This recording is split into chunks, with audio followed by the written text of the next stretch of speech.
Hablar de los grandes imperios existentes en la historia de la humanidad es inevitablemente terminar hablando del poderío del Imperio Romano. Y hablar del Imperio Romano es conjunto la idea de una máquina de guerra imparable que definiría el curso de la historia de Occidente. El día de hoy hablaremos sobre el ejército romano y los distintos aspectos que giran alrededor de él, que forjaron el curso de la humanidad bajo el estandarte del águila. Empezaremos hablando por el reclutamiento. El reclutamiento en la monarquía se constituye principalmente de la leva. Esta se llevaría a cabo en el Capitolio, y de 12 tribunos militares que constituyen los líderes de la armada, cada uno elegiría 400 hombres, los cuales integraban una legión. En este punto de la historia, cada soldado tendría que tener un ingreso mínimo para ingresar a la rama de infantería o caballería pesada o ligera. El ejército romano tendría un estándar en el reclutamiento que también afectaba el entrenamiento de las tropas, como el origen de las tropas, las cuales durante la monarquía y república, si bien requerirían una ciudadanía, se preferían habitantes de zonas rurales a los de las ciudades, ya que estas personas tenderían a estar más curtidos por su estilo de vida. También se preferiría habitantes con una estatura promedio, a excepción de una musculatura prominente, así como soldados enérgicos y ágiles tanto física como mentalmente.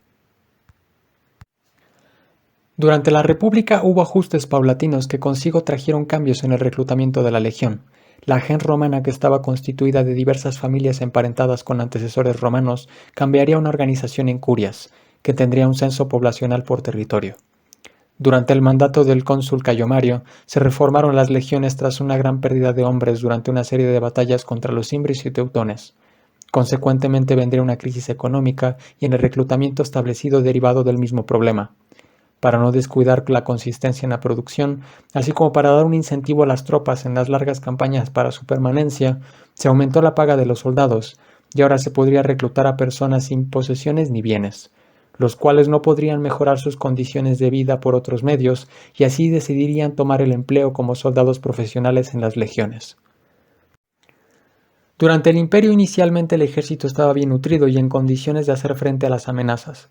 No hacía falta un reclutamiento forzoso debido a la llegada constante de voluntarios, aunque esto terminaría con los constantes conflictos que traería consigo la expansión sin precedentes del imperio. Eventualmente habría un quiebre en la economía romana, lo que supondría una falta de paga a las legiones, así como una organización militar que tendría un número de soldados reducido, similar al que comprendió el ejército del segundo siglo. Eventualmente la reducida guarnición que pretendió cubrir inmensas fronteras forzó al imperio a pedir unidades extranjeras prestadas y alquiladas, reducir el número de soldados de legiones a centurias y hacer todo lo posible por suplir los frentes con soldados.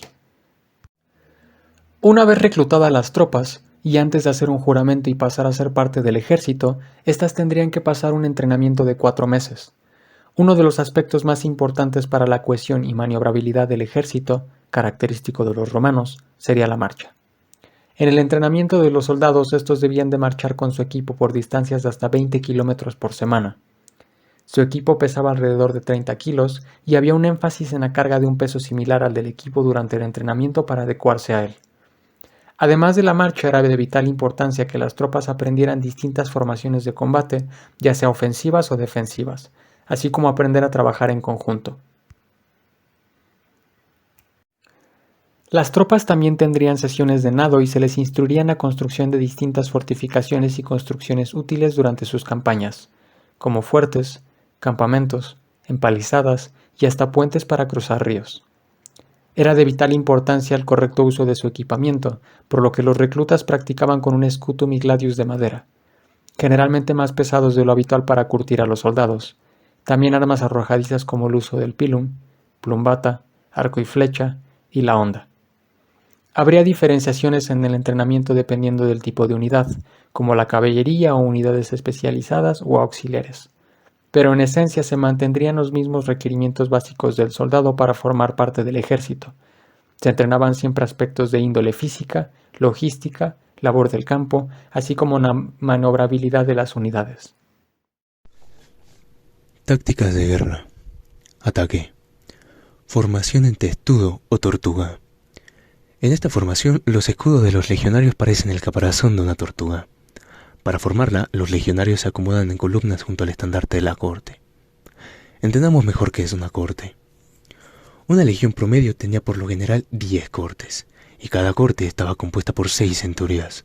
El número de hombres en una centuria era de entre 60 a 80 hombres, razón por la cual una corte común tenía un total de 480 individuos. Las centurias poseían además unos 20 hombres que cumplían tareas que no estaban relacionadas con el combate, como por ejemplo los herreros.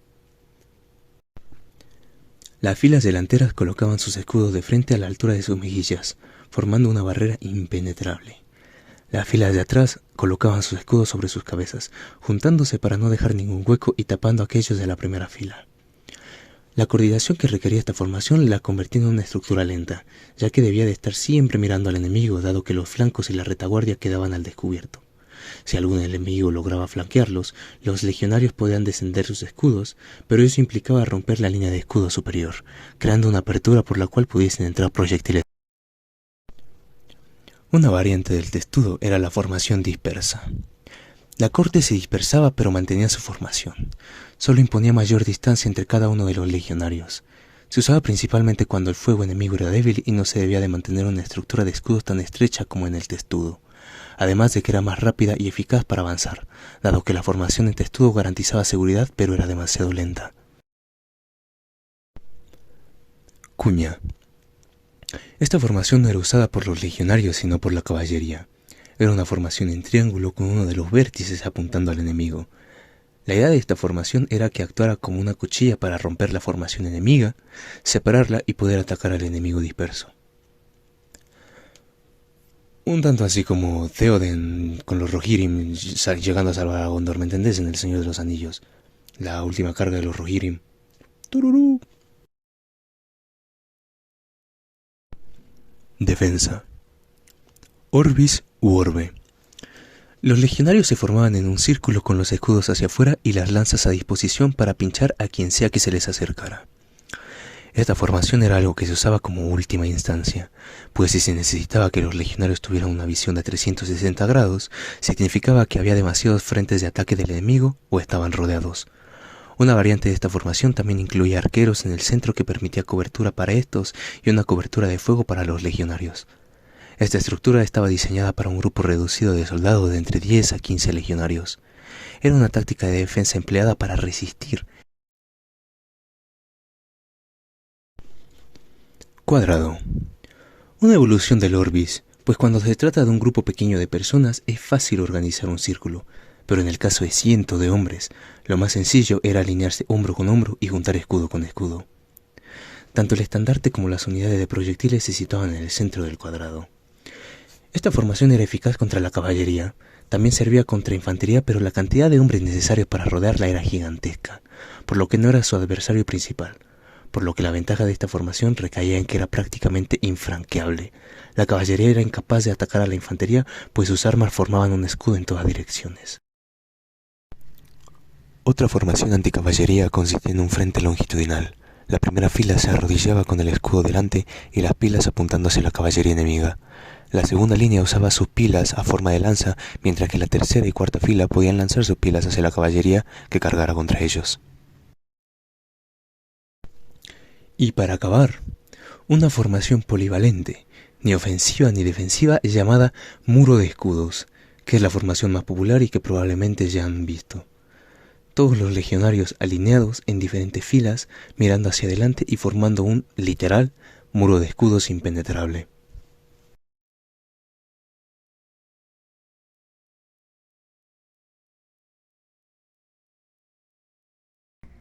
Los romanos consideraban apropiado que la riqueza tuviera un peso desproporcionado en los asuntos de Estado. Por ello, cada centuria de la primera clase contenía menos miembros que las de las clases más bajas, de modo que el voto de cada hombre era más valioso que el de otro individuo de una clase inferior. Durante la monarquía, el ejército no estaba completamente institucionalizado aún. Se seguía el orden de las clases en la mayoría de instancias. Los ciudadanos de la primera clase servían en las centurias de caballería y altos rangos, ya que eran los únicos que se podían permitir equipo adecuado o caballos. Lentamente la estructura se fue modificando a medida que el ejército se institucionalizó y organizó. Hubo dos tipos de soldados, los legionarios, ciudadanos romanos, y los auxilia o auxiliares, que no eran ciudadanos romanos. Ambos debían proveer su propio equipamiento. Los legionarios se unían a una unidad de infantería formada por 8 hombres, un contubernio. Los nuevos soldados realizaban las faenas hasta que conseguían obtener un puesto especializado. 10 contubernios forman una centuria, cada una con su propio abanderado, comandante de la guardia, el segundo al mando y un centurión como líder de todos los anteriores. 6 centurias juntas formaban una cohorte, y 10 cohortes más una pequeña unidad de caballería de 120 hombres formaban una legión. El símbolo de la legión es el águila romana, llevada en alto por el aquilifer. Cada cohorte en una legión romana estaba numerada del 1 al 10. La cohorte número 1 era la de mayor tamaño, con 5 centurias dobles. Sus centuriones eran los de mayor rango, los primi ordines, y el de más alto rango era primus pilus, que puede ser promovido a ser prefecto de campamento, encargado del funcionamiento diario de la legión. Por encima del prefecto hay 7 hombres, 5 miembros de la orden ecuestre, un futuro senador y el comandante de toda la legión, que es un miembro del Senado. Los auxiliares o auxilias eran los especialistas. En las cortes auxiliares, los hombres eran reclutados a través de toda Roma por sus habilidades en algún puesto especializado. Había regímenes exclusivamente de caballería, algunos regímenes de caballería de doble fuerza, también cohortes parcialmente montadas y algunas cohortes auxiliares simplemente infantería normal organizada como las legiones. Pero las cohortes auxiliares no eran parte de una unidad más grande. No tenían superiores como las legiones, solo su propio comandante de alto rango, prefectus cohortis.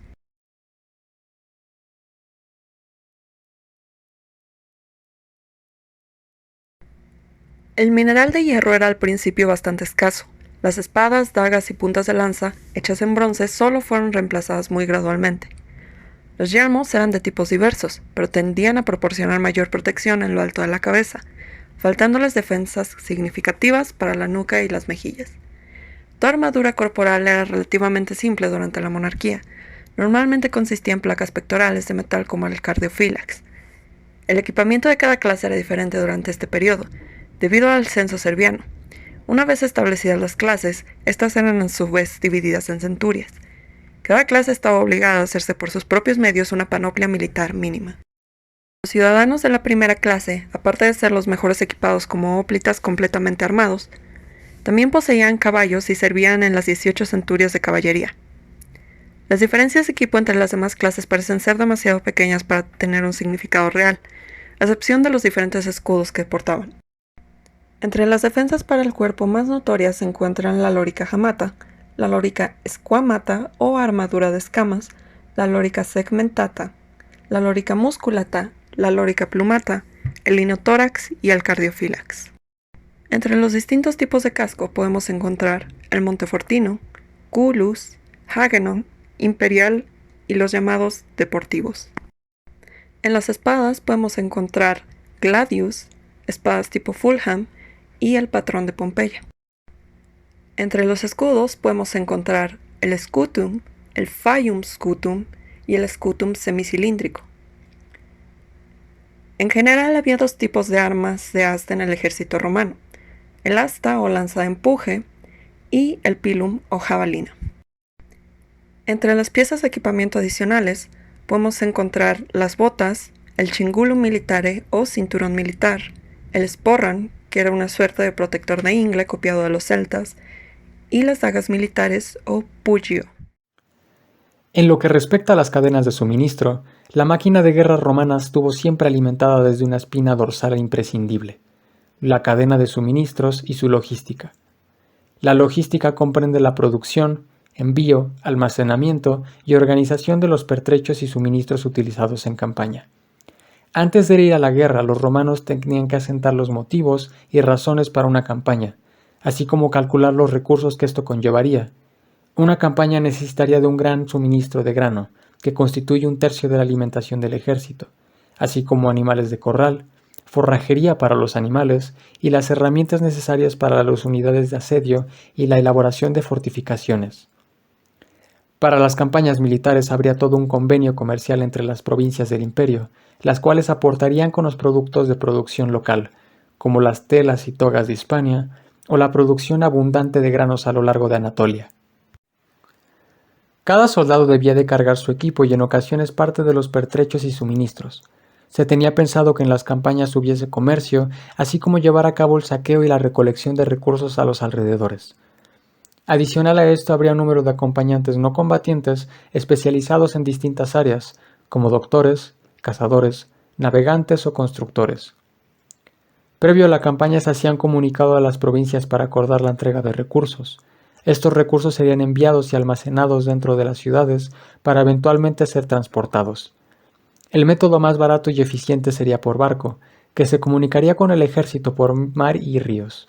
Pero si el contacto por agua no era posible, se mandarían recursos por tierra, para lo que tendrían dentro del imperio un sofisticado sistema de carreteras. Era esencial para la protección de este envío de recursos que hubiese puestos de avanzada, también conocidos como cursus publicus, los cuales protegían y almacenaban recursos en las carreteras y las áreas circundantes. En territorio enemigo, el ejército pretendía tener un envío de suministros necesarios y suficiente. Y estos tendrían que estar los más procesados posibles para ser utilizados en cualquier momento, así como era esencial priorizar la producción de víveres y pertrechos necesarios para la guerra, antes de lanzarse a ella sin tener lo necesario. Los campamentos romanos. Castrum Romanum. Castra Aestiva. Campamento de marcha. Las legiones romanas construían campamentos durante su expansión militar para el descanso de tropas y la prevención de ataques entre campañas. Los campamentos de marcha poseían un valor estratégico de defensa, pues eran vitales para el control de las tierras conquistadas. Originalmente construidos sobre territorios defensivos, muchos de ellos fueron transformados de sitios temporalmente atrincherados en posiciones fortificadas permanentes. Con ellos se convirtieron no solo en centros de administración territorial, sino también en sitios de preparación de tropas y que protegían líneas vitales de comunicación durante su expansión. Eran usados tanto para la defensa como para la ofensiva. Defensivamente eran una base estructurada y un área de reagrupe donde un ejército pudiese retirarse a salvo. Lo ideal para la ubicación de un campamento siempre fue un terreno elevado donde se tuviera un mejor rango de visión, donde no hubiese bosques, montañas o accidentes geográficos que pudiesen ocultar a tropas enemigas. Los campamentos eran autosuficientes y por ende debían de tener un suministro de agua y comida. La comida era más fácil de transportar y no suponía tanta dificultad, pero el abastecimiento de agua dependía estrechamente de la ubicación de ríos o cuerpos de agua que no pudiesen ser envenenadas o desviadas. Y a todo esto, ¿cómo se encontraban los territorios en los que sería montado el campamento? Bueno, esta era la labor de los exploradores. Eran soldados que se encargaban del reconocimiento del territorio para el establecimiento del campamento. Ellos hacían el conteo de recursos disponibles, enemigos, pueblos aledaños, estado del terreno, entre otros elementos. Una vez establecido el sitio en el que se levantaría el campamento, los ingenieros, escoltados por un destacamento de infantería, se adelantaban del cuerpo principal del ejército para comenzar su diseño. Se colocaban 4 banderas que delimitaban las esquinas del campamento. Se indicaba el lugar en el que irían las puertas. El interior era despejado y nivelado para después indicar el sitio en el que iría la tienda del comandante, el praetorium, así como indicar con una bandera roja el suministro más cercano de agua. Las calles que discurrían dentro del campamento eran ahora trazadas: la vía principalis, vía praetoria, vía quintana y vía decumana. La vía segularis recorría el perímetro interior. Las más importantes eran la vía principalis, praetoria y la decumana, pues estas unían las 4 puertas: porta praetoria, porta decumana, porta principalis sinistra y porta principalis dextra. Estas tenían de entre 12 y 15 metros de ancho para la comodidad de la entrada y salida de las tropas. Al lado de cada puerta siempre se procuraba de materiales que pudieran ser usados durante un asalto o asedio, pues dichos campamentos no poseían puertas que pudiesen cerrarse o abrirse, por lo que eran necesarios materiales en caso de necesitar bloquearlas. Para la llegada del cuerpo principal del ejército, el diseño del campamento ya debía de estar acabado, por lo que era necesario comenzar con su construcción. Se comenzaba con los fosos que tenían 1.5 metros de profundidad y 1 metro de amplitud. La tierra que se extraía se utilizaba para construir el ager, que era un terraplén construido junto al foso a un mínimo de 18 metros de las tiendas más cercanas. Este terraplén tenía 2.4 metros de ancho y 1.8 metros de alto. Al interior de esta se hacía una rampa para que los legionarios pudiesen acceder a ella, mientras que al exterior era muchísimo más empinada para el difícil acceso de posibles enemigos. Una vez elevado el áger, se comenzaba a levantar la empalizada. Frente a las puertas se construía el titilum, que era una empalizada corta que impedía una carga enemiga de frente. El espacio entre la balum y las tiendas era conocido como intervalum, y por ahí discurría la vía segularis. Esto permitía que los legionarios en sus tiendas estuviesen más protegidos y se usaban proyectiles por encima de las empalizadas. Toda esta área se usaba también para alojar al ganado. Una vez estuvieran todas las defensas construidas, se levantaban las tiendas comenzando por la del comandante.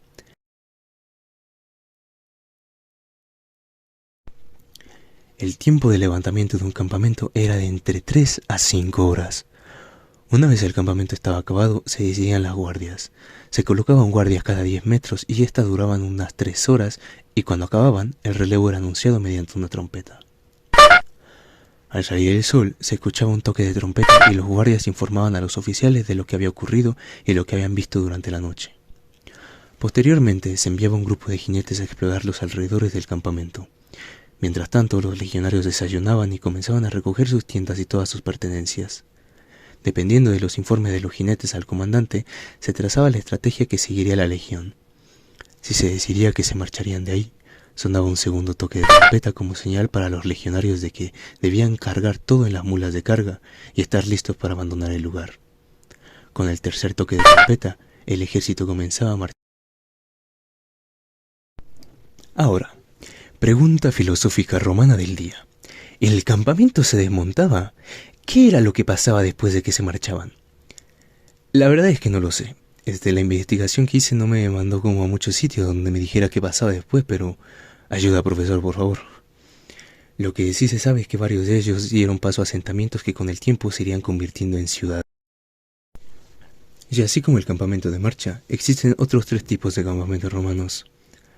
Aparte del castra estiva, que es el que acabamos de describir, existen castra navalia, campamento construido en las costas para la protección de embarcaciones; castra hiberna, campamento establecido para el invierno.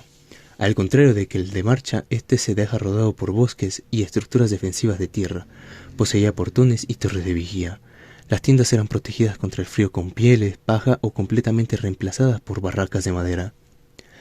Castra stativa, campamento permanente establecido en sitios estratégicos, fuertemente fortificados con estructuras de defensa de ladrillo o piedra. Dependiendo de su tamaño, poseían dispositivos típicos de una ciudad. Valeterinarium, que eran hospitales médicos o enfermerías, almacenes, establos, tiendas e incluso baños termales. A lo largo de las fronteras del Imperio Romano había una red de campamentos, fortalezas más pequeñas llamadas castelli y torres de observación conectadas por caminos que formaban sistemas de defensa llamados limesami.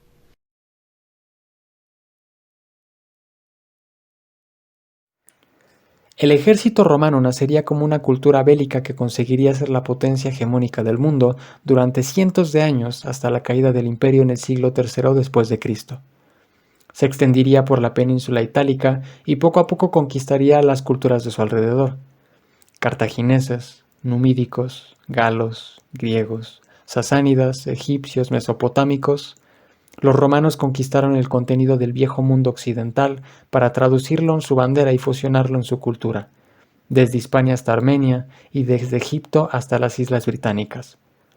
A día de hoy, proezas como las de Julio César en las Galias o las de Pompeyo en la guerra de Jugurta son estudiadas por el gran valor histórico y el increíble ingenio que marcó la historia de Occidente, dejando vestigios de gran valor para la humanidad, de la más grande cultura de Occidente.